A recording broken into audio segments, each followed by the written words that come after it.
lazima tufurahi, na katika kufurahi kwetu vile vile, kwa sababu ya kadhaa ya Mungu, ndio Mwenyezi Mungu Subhanahu wa Ta'ala akatupa bishara. Hakusema Mungu asema wabashiri sabirin, hakusema wasali sabirina.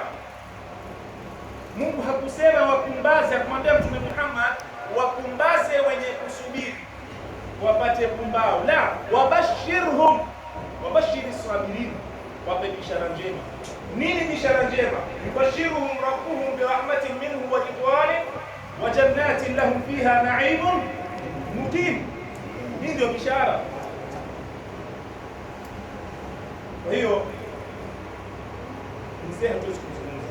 Mzee wetu watu wote wajua, mzee wetu ni msomi, amesoma Lamu kuanzia udogoni mwake.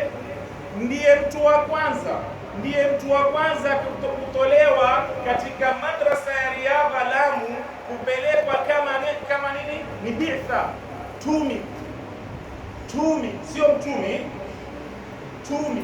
Ametumwa kwenda kusomesha dini. Ameanza kusomesha dini Mavueni, Kenya, baina ya Malindi na Mombasa. Amesomesha Shahid, mwanafunzi wake mmoja ambaye kama anamjua mimi hivi sasa, yuko hapa, Sheikh Muhammad Umar, ambaye ni mtu mzima pia yeye, lakini yeye asema mimi ndio katika wanafunzi wake wa kwanza ambao kama alisomesha mzee wakati wa 65, miaka 65. Kisha akaenda Kismayu, akaleta nuru, amesomesha ajyal, generation baada ya generation. Hapa inshallah jamaa, nimeambiwa nifanye muhtasar, na inshallah